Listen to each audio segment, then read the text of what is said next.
Amen fort. Amen. L'art de combattre sans combattre. Quelqu'un pourra me demander, mais pourquoi papa, aujourd'hui tu veux nous enseigner sur le thème l'art de combattre sans combattre? Parce que c'est normal, tu as trop combattu. Tu as tellement combattu que tu ne crois même plus à tes combats.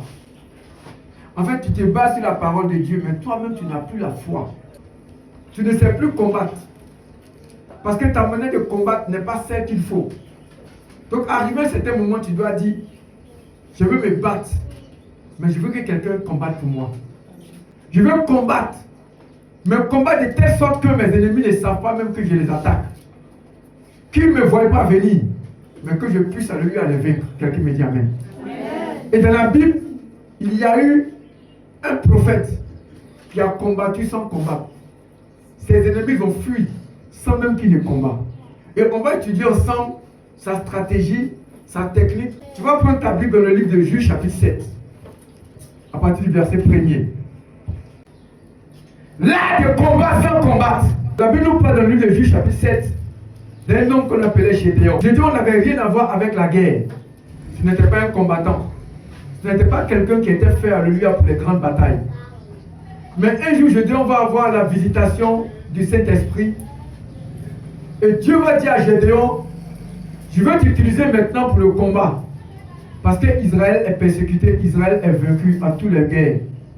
Alors, le Seigneur va dire à Gédéon, l'armée qui est là est tellement nombreuse que moi je ne pourrais pas l'utiliser. L'armée qui est là est tellement nombreuse que moi je ne peux les utiliser. C'est incroyable mais vrai. Normalement, si tu dois aller faire un palabre, tu as besoin de beaucoup d'hommes pour t'aider pour que tu puisses avoir la victoire, n'est-ce pas? Mais Dieu dit, vous êtes trop nombreux. Alors, le Seigneur va leur demander de réduire certaines personnes de manière stratégique. Ils étaient 32 000 personnes. 32 000 personnes pour une bataille. Est-ce qu'ils ne peuvent pas le remporter? Bien sûr. Mais Dieu dit qu'ils sont trop nombreux. Alors le Seigneur va demander, écoutez-moi très bien, à Gédéon de conduire ces personnes-là dans un endroit afin de leur permettre de boire de l'eau. Et il va dire que parmi ceux qui vont boire de l'eau, regarde bien, ceux qui vont s'agenouiller pour boire, écarte-les. Mais ceux qui vont boire l'eau à travers leurs mains, garde-les. Et ceux qui ont été gardés, ils étaient au nombre de combien? Ils étaient au nombre de 22 000. Mais après, le Seigneur a regardé et il a trié encore 10 000. Il a trié encore, les gens sont restés au nombre de 300 personnes. Si 32 000 personnes, Dieu a gardé 300 personnes. Ça veut dire que si les 10 000 même qui sont restés, qui étaient considérés comme des personnes qui ont respecté le principe de boire l'eau à travers leurs mains, Gédéon a été obligé encore de garder 300 personnes. Aujourd'hui, nous allons parler de l'art de la guerre. Et Gédéon n'a pas fait ces choses-là par sa propre volonté. Il a fait ces choses parce que Dieu lui avait déjà parlé. Et qu'est-ce qui va se passer? Alléluia. Il y aura quelqu'un qui va faire un rêve et qui va donner des prescriptions à Gédéon pour dire, les 300 personnes que tu as eues là, voici comment le Seigneur veut que tu te comportes avec eux pour avoir la grande bataille. La Bible déclare que lorsqu'ils vont aller combattre, ils ne prendront pas de fusil, ils ne prendront pas de sabre.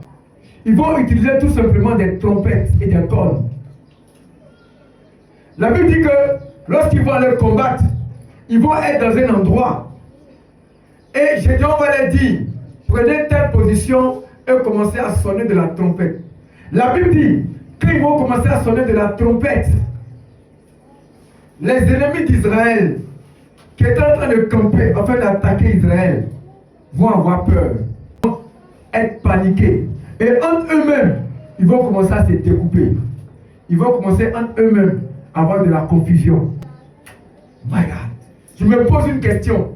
Comment, moi qui dois aller combattre une armée très forte, et que je suis en nombre réduit, je peux prendre ma trompette simplement et sonner de la trompette. Et les gens vont commencer à se déchirer entre eux là-bas. Dis avec moi, l'art de combattre sans combattre. Ils ont pris simplement un instrument pour chanter. Et les ennemis ont été vaincus. Vous savez, ce message de Gédéon, ce message de Juge chapitre 7, est une grande révélation qui peut motiver quelqu'un, alléluia, à ne plus se disperser et à ne plus se fatiguer sur certaines batailles. Parce que nous sommes dans un monde où aujourd'hui, on combat. Chaque jour, on combat. Pour avoir l'amour, on combat. Pour avoir la nourriture, on combat. Pour avoir une belle maison, on combat. Pour avoir un héritage, on combat. Pour avoir une bonne éducation pour ses enfants, on combat. Chaque jour, on combat. Mais ce qu'il faut comprendre, c'est qu'arrivé un moment, il faut arrêter de combattre. Et laisser le combat même combattre tout seul. À cause de ton héritage, tu combats, mais tu es fatigué, mais tu combats. Arrête-toi. À cause de ce foyer, tu combats. Et tu es fatigué, mais tu combats. Arrête-toi. À cause de cette famille qui est dispersée, tu combats. Tu veux réconcilier les gens, tu veux mettre les gens ensemble. Mais arrivé un moment, il faut t'arrêter. Parce que Dieu a une stratégie dans l'art du combat sans combattre. Vous savez, en réalité, qu'est-ce que Dieu voulait? Lorsqu'il voulait que Gédéon puisse prendre la trompette, Dieu voulait tout simplement que Gédéon puisse arrêter les batailles inutiles, les gaspillages inutiles, les choses inutiles.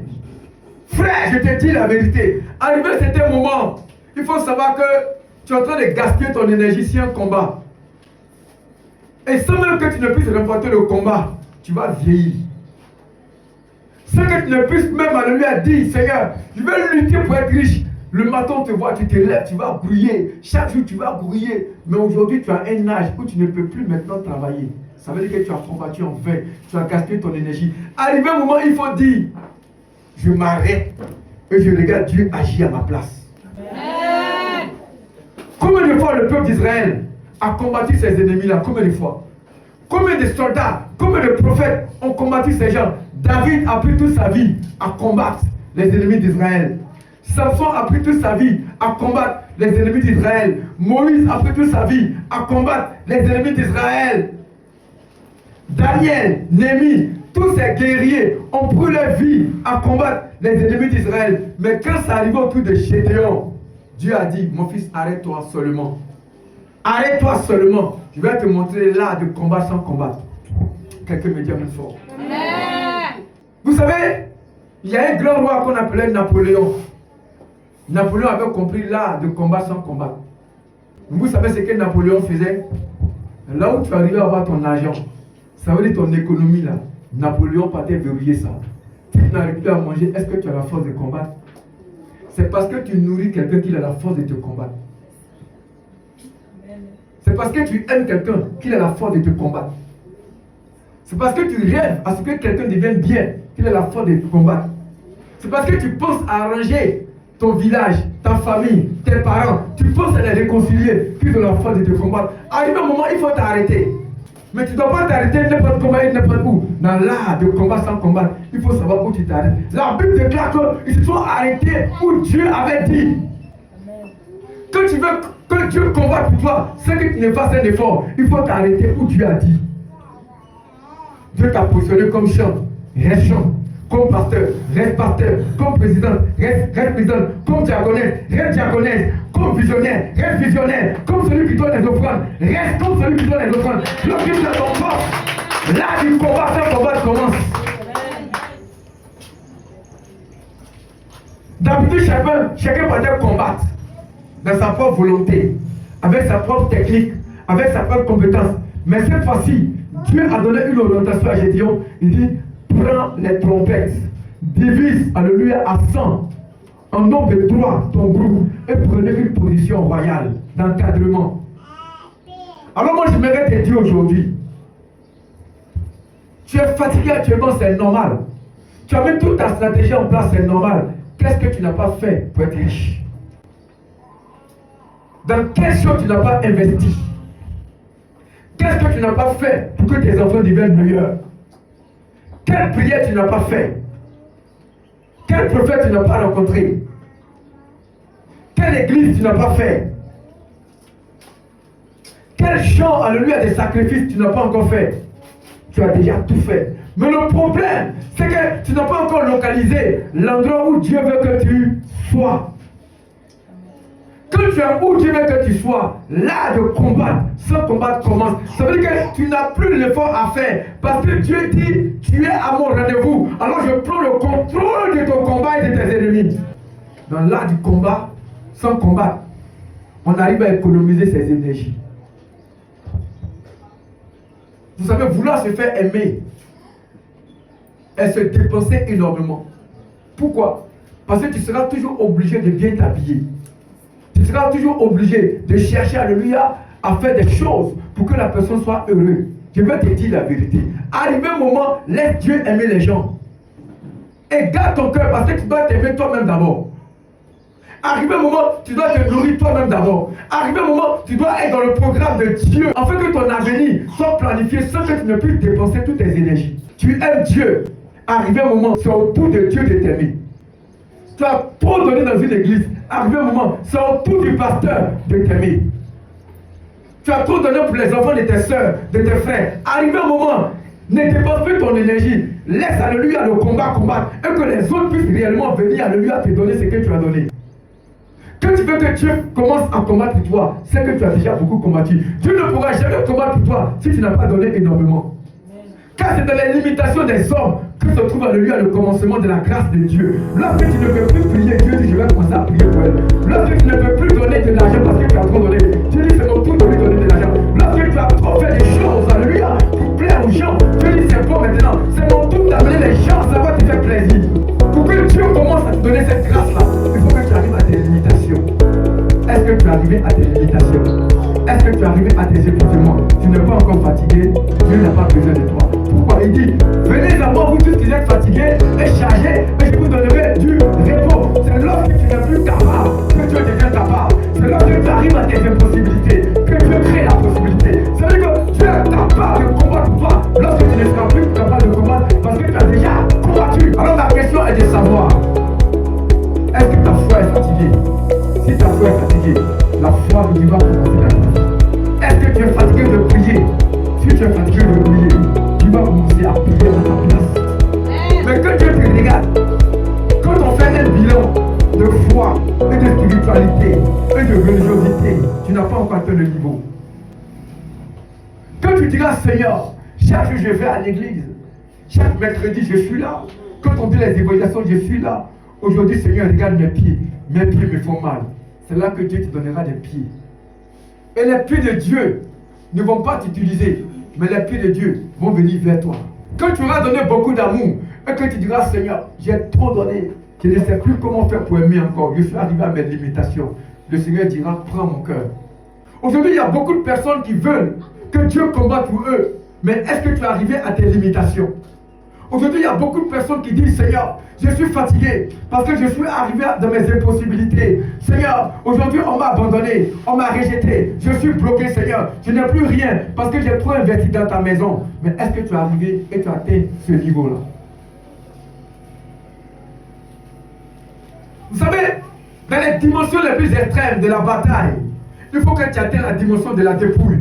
Le soldat le plus vrai, c'est le soldat qui a les marques sur tout le corps. Est-ce que ton corps a des marques partout? Jésus sur la croix, il a des marques partout. C'est la raison pour laquelle la Bible déclare que, alléluia, il est dans une nouvelle gloire dans le royaume des cieux et nous donnera un nouveau corps lumineux. Amen. Quand Dieu regarde tes pieds, il n'y a pas de fatigue pour le Seigneur, il n'y a pas de combativité. Dieu ne combattra pas pour tes pieds. Quand je regarde ta bouche n'est pas épuisée d'avoir prié, ta bouche n'est pas épuisée d'avoir évangélisé, ta bouche n'est pas épuisée d'avoir adoré. Dieu ne te donnera pas sa bouche. Tu veux que Dieu combatte pour toi sans que tu ne combattes. Alors donne-toi entièrement à lui. Reste dans la position que Dieu veut. Reste dans le poste que Dieu veut. Et tu verras ce que Dieu fera pour toi. Alors, c'est que moi j'aimerais dire à quelqu'un. Quand tu veux que Dieu combatte pour toi, sans que tu ne fasses un pas, il faut apprendre à changer ta mentalité. Gédéon avait la mentalité des anciens combattants qui combattaient avec les sabres. Dieu lui a dit, prends la trompette. La trompette, c'était un instrument. Attends. Souvent, les gens pensent qu'on n'est pas intelligent. Souvent, les gens pensent que dans cette vie-là, on est en train de se mettre en retard. Tout le monde travaille. Et nous, on prêche l'évangile. Tout le monde fait les choses pour planifier son avenir. Et nous, on est en train de dire, donne ta vie à Jésus-Christ. Mais je vais te dire quelque chose. La musique de l'évangile est plus mieux, alléluia, que 1000 entreprises. Amen. Hein? Pourquoi? Parce que l'entreprise de Jésus, elle est éternelle. Mais l'entreprise des hommes, elle est temporelle. Sois dans ce qu'on appelle la parole de Dieu. Accepte ce que Dieu te donne comme mission. Et tu verras ce qu'il fera de toi. Vous savez ce que je vais dire à quelqu'un? La Bible déclare que il a demandé d'utiliser la trompette. Dans Nombre chapitre 10, à partir du verset 1er jusqu'au verset 10, la trompette était un instrument qui était utilisé uniquement par les fils d'Aaron. Or, qui étaient les fils d'Aaron? Les fils d'Aaron, c'était des sacrificateurs, donc des prêtres. Donc en réalité, la trompette n'est pas un instrument que tout le monde utilise. La trompette est un instrument que les prêtres utilisent. Ça veut dire quoi? Ça veut dire que dans l'art du combat, ce que tu dois utiliser doit être le symbole de Dieu. Tu ne peux pas prendre des flèches, tu ne peux pas prendre des avions, des missiles pour aller dans l'art du combat. Parce que dans l'art du combat, dans lequel Dieu combattra pour toi, il faut que tu puisses utiliser son arsenal, son armement de bataille spirituelle. Et dans son arsenal de bataille spirituelle, dans l'ancienne alliance, il y avait la trompette. Pourquoi Dieu demande d'utiliser la trompette? La trompette était un instrument sacré. Et la trompette ne sortait pas n'importe quel chose. Et d'abord, la trompette sortait dans des moments exceptionnels. Lorsqu'on devait couronner un roi. C'est là que la trompette sortait. Donc, dans l'art du combat sans combattre, si tu utilises la trompette, tu peux avoir la royauté facilement. Voici les éléments pour lesquels Dieu peut combattre pour toi. Dieu ne combattra pas pour toi pour que ton ventre grossisse avec beaucoup de riz à l'intérieur. Parce que tu es jalouse de quelqu'un. Non. Parce qu'en réalité, tu es contre ta soeur, tu es contre ton frère. Dieu combattra pour toi avec l'armement céleste. Lorsqu'il y aura des événements symboliques dans lesquels le ciel est obligé de bouger. La trompette sort lorsqu'on doit couronner un roi. Tu veux que Dieu combatte sans que tu ne combattes et que tu te reposes. Alors, cherche la trompette du couronnement. Tu veux que tes enfants soient à la tête et non la queue. La trompette sortira. Tu veux que ton fils puisse avoir une grande étoile. La trompette sortira. Mais aussi longtemps que tu prieras dans le conseil d'un péché, la trompette ne sortira jamais. 2. Ce que vous devez comprendre, c'est que lorsqu'on doit sonner de la trompette, le son qu'on fait est un son très long. Mais que quand tu prends la trompette et que tu commences à sonner, il faut que ça soit très long. Quand c'est très long, c'est pour la grâce du couronnement. Qu'est-ce que ça veut dire par là? Dieu n'est pas dans les petites batailles de 2 secondes. Dieu est dans le combat qui concerne l'éternité. Seigneur, viens à mon aide, je vais payer une robe pour la Saint-Valentin. Dieu ne viendra pas. Seigneur, viens à mon combat. Oh, voici le 31 décembre.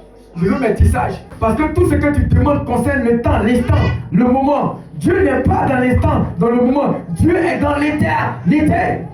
Si ce que tu demandes concerne l'éternité, Dieu est avec toi. Tu veux devenir serviteur de Dieu, c'est pour l'éternité. Tu veux que dans ta famille, tout le monde soit béni, soit devienne des chrétiens, c'est pour l'éternité. Tu veux que le péché quitte tes enfants, quitte ta famille, c'est pour l'éternité. Si tout ce que tu demandes concerne l'éternité, Dieu est avec toi. La trompette à lumière est capable de sortir et de prolonger un long son. À partir de maintenant, ne prie plus pour les détails d'un instant, mais prie à lui pour ce qui concerne la longévité éternelle. Amen. Quand la trompette sonne, il y a un long son qu'on fait, et de 2, il y a 2 coups de trompette. C'est-à-dire qu'on prend la trompette et on sonne dedans. 2 fois seulement. Or, de l'autre côté, c'était comme ça. C'est qu'il y a un chef qui est sorti au nom de Jésus. Parce que les 2 coups symbolisent la repentance. Quand on veut que quelqu'un se repentisse, quelqu'un évite le péché, quelqu'un sort de quelque chose qui n'est pas bien, c'est que la trompette sort et elle fait 2 coups. Alors moi, j'aimerais dire quoi à quelqu'un? Il y a des gens qui prient une fois pour leur péché et puis ils dorment. Frère, tu veux que Dieu combatte pour toi, il faut que Dieu te voie prier incessamment pour ton problème. Seigneur, je n'arrive pas à maintenir ma sexualité. Aujourd'hui, tu as prié. Demain, tu as prié. Après-demain, tu as prié. Jusqu'à ce que tu sois épuisé et que le Seigneur, alléluia, se lève pour toi. Sévarim. Sévarim. C'est un mot en hébreu qui veut dire sonner de la trompette 2 fois. Alors j'aimerais dire à quelqu'un qui m'écoute aujourd'hui, tu es fatigué de prier pour ton problème, Dieu ne combattra pas pour toi. Tu es fatigué de prier pour ta situation, Dieu ne combattra pas pour toi. C'est lorsque tu seras incapable de prier parce que tu as trop prié que Dieu dira maintenant je viens dans la dimension des séraphim. Et il va commencer à combattre pour toi. Donc le premier son de la trompette, le son de la longueur, c'est le son de la royauté. Les 2 coups de la trompette, c'est le son de la repentance. Et après, il y a le son, alléluia, qui finit le souffle. Ça veut dire quoi? Ça veut dire que lorsque tu prends la trompette et tu fais comme ça,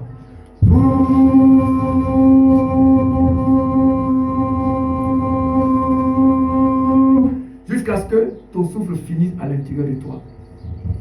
C'est le son du rassemblement. Quand tu veux que Dieu rassemble les anges pour faire ton combat, pour que tu te reposes, tu dois aller jusqu'à tes limitations. Et Osée chapitre 8, verset 1 dit quoi? Il dit, mets ta trompette à la bouche. Mets ta trompette où ça? À la bouche. Pourquoi Osée fait allusion avec la bouche? Parce que la bouche est le symbole de la trompette.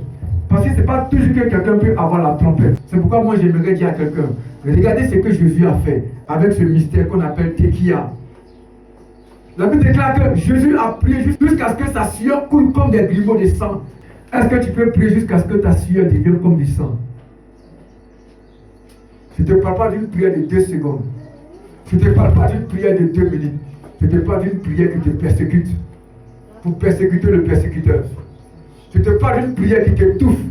Pour étouffer celui qui t'étouffe. Une longue prière. Et ce genre de prière, ce genre de son, c'est le son de la convocation.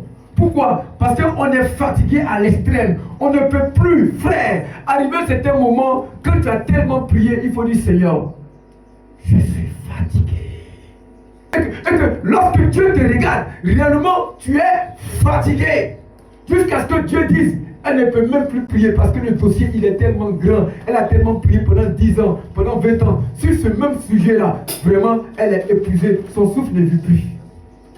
Dans 1 Corinthiens chapitre 15, verset 52, la Bible dit quoi? Il dit, la trompette sonnera et les morts ressusciteront. Dans la nouvelle alliance, la trompette est symbolisée par la bouche. Alors ma question, et je finis par là. Est-ce que lorsque tu pries, tu fais des longues prières pour que Dieu t'écoute? Tu as des prières qui t'amènent à être épuisé, à tel enseigne que tu n'as plus de force.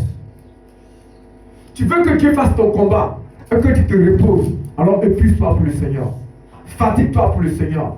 Donne de la sueur pour le Seigneur. Que tes pieds se salissent pour le Seigneur. Que ton cœur soit épuisé pour le Seigneur. Que ton corps soit épuisé pour le Seigneur. Et tu feras réellement ce que Dieu fait.